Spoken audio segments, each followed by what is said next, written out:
salah seorang otak daripada gerakan Islam di sana. Namanya Dr. Muhammad Iqbal, seorang penyair dan orang ahli fikir. Antara lain saya petikkan kalimat-kalimatnya sebagai berikut.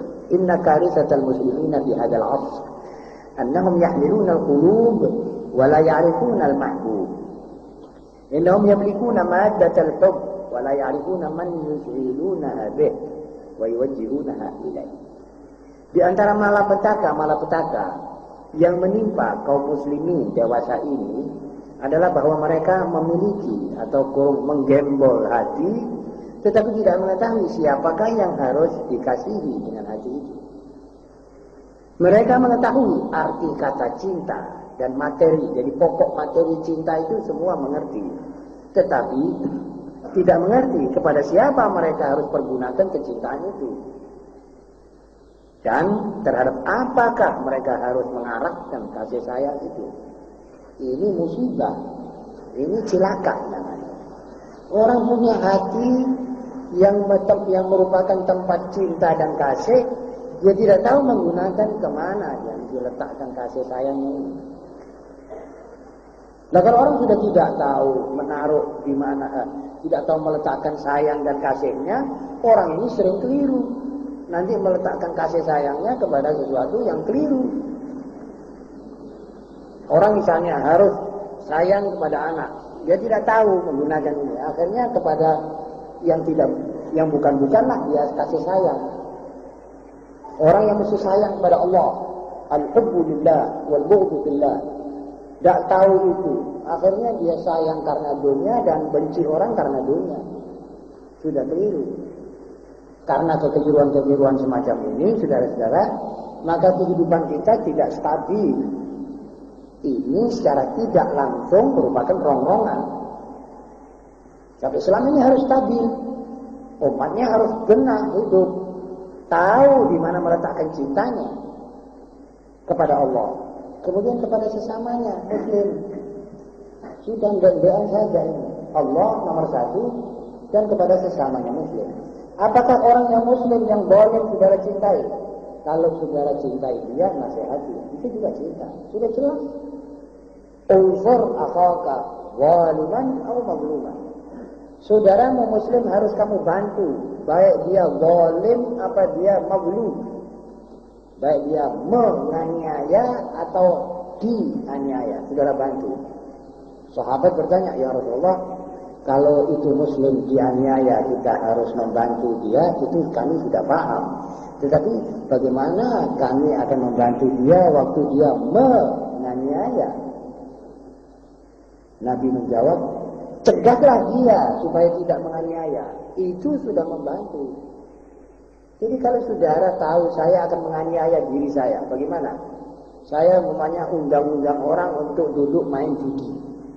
Itu saudara mesti cegah saya bakal zalim kepada diri saya. Ini orang saya beri nasihat, saudara mesti datang, jangan, buyar, tidak boleh. Ini membantu saya. Dan Muslim itu namanya cinta. Ini cinta diperintahkan oleh Allah. Kita mesti tahu meletakkan cinta di mana dengan hati yang ada pada kita. Dan arti kata cinta yang sebenarnya yang sudah kita jelas mengerti.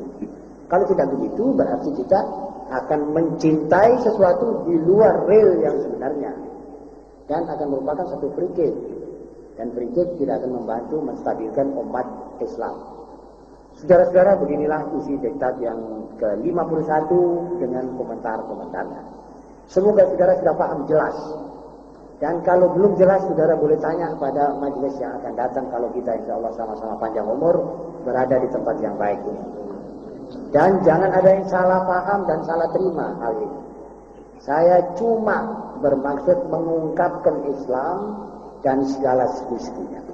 Hukumnya di dalam beberapa masalah sudah kita sebut.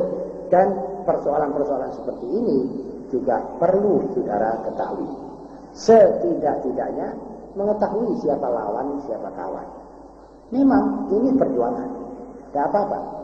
Jangan ada orang ragu. Jangan ada lawan pun mesti mengerti hal ini.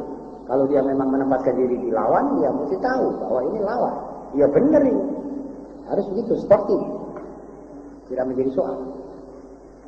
Saudara-saudara, kalau tidak ada pertanyaan, marilah kita bersama-sama membaca lebih dahulu Fatihah untuk keberesan segala ehwalnya kaum muslimin sedunia dan selamatnya kita semua di dunia sampai akhirat. Al-Fatihah.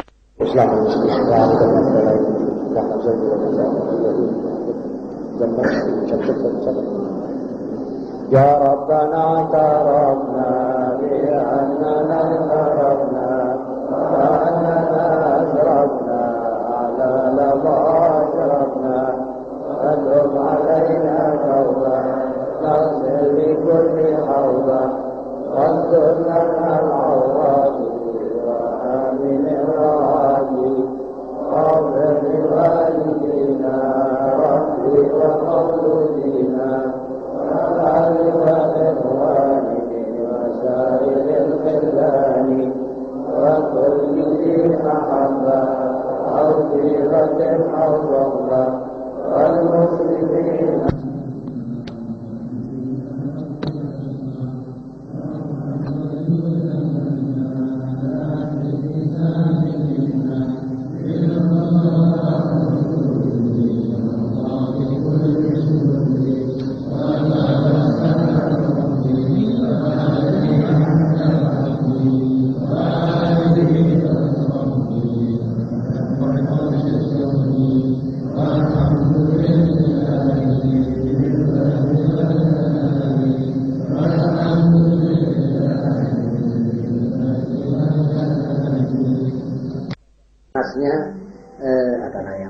Badan ayam, lalu ditaruh 21 hari menetes. Saudara dianggap orang pintar dalam mencari cara supaya produksi ayam lebih banyak. Tetapi toh saudara tidak dikatakan bahwa saudara pencipta ayam. Betul? Jadi bayi tabung itu anehnya, kalau boleh kita hormat kepada penemunya, yaitu cara penelitian mencari telur dari rahim perempuan. Ini satu yang memerlukan keahlian. Jadi memerlukan ada semacam keker, dan keker itu ada lampunya. Diambil telur yang kecil, saudara tidak bisa lihat itu telur. Karena dia tidak bisa menaruh telur itu di tempatnya, itu telur tidak bisa tertaruh di tempatnya, diambil dipindahkan di tempat lain. Atau dimasukkan kepada rahim lain. Karena itu perempuan mandul misalnya. Dan lantas sesudah jadi semacam embrio, itu dimasukkan di dalam rahim. Saya kira ini bisa kita terangkan 4 mata saja kalau ini umum ya. Saya kira saya tidak perlu mendalam di sini. Kalau insya Allah saudara ketemu saya bisa jelaskan lebih terperinci lah. Ya silakan. Manakah yang lebih baik menurut pandangan Islam? Suatu negara yang berhukum Islam, yang satu pakai dengan sistem kerajaan, yang satu dengan sistem republik. Pertanyaan saya yang kedua, apakah dengan sistem kerajaan sebagaimana terjadi di Arab Saudi, apakah tidak mengurangi hak seseorang untuk menjadi khalifah? Begini saudara yang terhormat, Islam itu mengutamakan isi dari negara itu, tidak style-nya, tidak sistemnya. Jadi misalnya, coba yang lain saya minta dengar ya, ini pertanyaan penting betul. Jadi Islam itu yang menitik beratkan kepada dasar hukumnya, hukum apa? Hukum Allah. Ya walaupun yang jalankan itu hukum Allah, raja ya boleh. Kalau hukum Allah dijalankan nanti mesti ada musyawarah, ada parlemen. Kalau Saudi belum ada, Saudi belum cukup aja. Itu memang sistem kerajaan dan tidak memakai cara Islam. Tidak pernah dia bilang saya memakai kerajaan model ini adalah model Islam. Tidak pernah. Dia juga tidak pernah ngaku ini. Dia bilang karena ini negeri dibuka oleh nenek moyang saya dan kami pakai cara kerajaan dan warisan kami. Seharusnya itu tidak keluar dari hukum Islam. Tetapi kalau Islam tidak menentukan republik atau kerajaan, cuma yang penting buat Islam, ini loh jalankan isinya ini. Kamu raja yang menjalankan atau kamu presiden yang menjalankan, dua-duanya mesti menjalankan hukum ini. Jadi sistemnya yang penting adalah isinya. Jadi Islam tidak ikut campur. Kalau itu memang negara itu menjalankan hukum Islam, tapi minta kerajaan, seluruh rakyat mufakat dengan kerajaan, silakan. Tidak diharamkan di kerajaan. Sebab Islam tidak menentukan. Nah, seperti juga pakaian perempuan. Islam tidak menentukan kelirnya ini harus ini, tidak. Islam menentukan tempat-tempat tertentu tutupan. Kami Allah mengerti. Kami yang menciptakan kamu wahai perempuan, dan kami yang menciptakan kamu wahai lelaki. Kalau perempuan dibukakan dia punya badan, ini laki-laki nanti akan termasyghul pikirannya. Ini memang betul. Jadi garis-garis tertentu tutupan, titik. Kelirnya, caranya, modelnya itu terserah pada saudara. Begitu Islam. Jadi Islam itu betul-betul progresif. Dan kalau saudara tinjau nanti, kenapa justru lehernya perempuan ditutup? Kenapa gegernya harus ditutup? Kenapa dadanya harus ditutup? Nanti ada jawaban dari ilmu-ilmu yang menyangkut bidang ini. Kalau tidak ditutup, nanti pemuda-pemudanya tidak bisa beres. Saudara tahu kenapa ini kerusakan di Eropa? Kerusakan Eropa ini karena perempuan keluar. Ini diakui oleh salah satu perempuan Amerika yang masuk Islam, namanya Maryam Jamila. Saya ada fotonya. Kalau saudara lihat fotonya itu orang, saudara tidak lihat mukanya. Dia pakai kudung.